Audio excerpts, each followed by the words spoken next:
बंधन serial episode रे आपण मान देखिबा पाइबे सबुदिन अलग हेले तेज आउ तिरनाली। हाँ सांग मैंने आपण मान देखिबा पाइबे आज तेज जिते बड़े तिरनाली को देखुंत आउ मन मन भावुन जे ए हूँ ठीक समय आ मुझे ही जाई तिरनाली को मो मन कथा कहीदेवी आदेवी जे मुझे भल पाए आउ मो जीवन साथी करने को चाहूँगी कि आगु मोर सब सत कथा ये पेपर लिखि मु तिरनाली को देदेवी आ तिरनाली सब जानिला परे मो बाहाघर प्रस्ताव देवी एते खुशी सबकि पेपर लिखिजी तेज किंतु तिरनाली एत बेले बहुत खुशी सहित फुलमाला गुंथुवे आउ ए समय पिला दिन सार्थक सांग आसी कहउछन जे तिरनाली आई लव यू मु तुमको बहुत भल पाए आ मु जानी तमें मते पिला दिन भल पाउछ मु जेमिति मो मन कथा तुम आगे खोलिकी कही तमें समस्त सामने कही दियो जे तमें मते भल पाओ आ मते बाहा हेबाको चाहूछ किंतु तिरनाली एते बेले चुप थिबो काहेकि समस्ते तिरनाली को नजर करथिबे आ एते बेले तिरनाली चुप थिबा देखि सार्थक कहती कौन तमें सत कथा कहूछ ना मु जेति तुमको भल पाउछ तमें मते सेति भल पाइबो अरे कुह आउ एमिति कही समस्ते कॉलोनी लोक कहे जे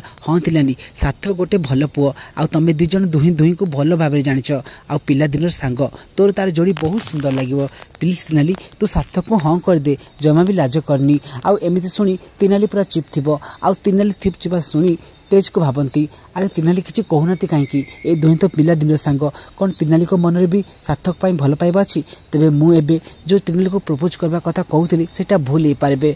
आउ एमिति कही तेज सेठार चली जाती आउ तेज जीवा समय एपटे त्रिशिका तेज को अटकाइवाई चेष्टा करती कि समस्ते थिबा देखि त्रिशिका मध्य किसी कहि पारु नांती आउ जेतेबेले तिरनाली समस्ते गला परे ताको पिलादिन सार्थक को मना करती जे से ताको भल पाउनी बोली एतेबेले सार्थक को झटका लागिची आउ कॉलेज लोक समस्ते कहते जे अरे एते भल प्रस्ताव को तू ए झियो केमती ठुकई देला आउ मते लागुची ए तिरनाली अन्य कोटी चक्कर चलची सेथिलागि तो एते भल प्रस्ताव सार्थक को ए बाहाबा पई मना कर देला आउ एते कथा सुनी तिरनाली को आखिरी लो आसी जाउची ते फ्रेंड्स आपण मन को कोन लागुची कोन सतरे तेज एबे भी तिरनाली को भल पाइबो ना तिरनाली को से भूल बुझिबो आगु एपिसोड कोन हेबा को जानिबा को चाहतरे हम खटी टाइम चैनल को सब्सक्राइब कर रखंतु आज वीडियो भल लागिले वीडियो को लाइक करबा सहित चैनल को नो आस्ते सब्सक्राइब करिवे।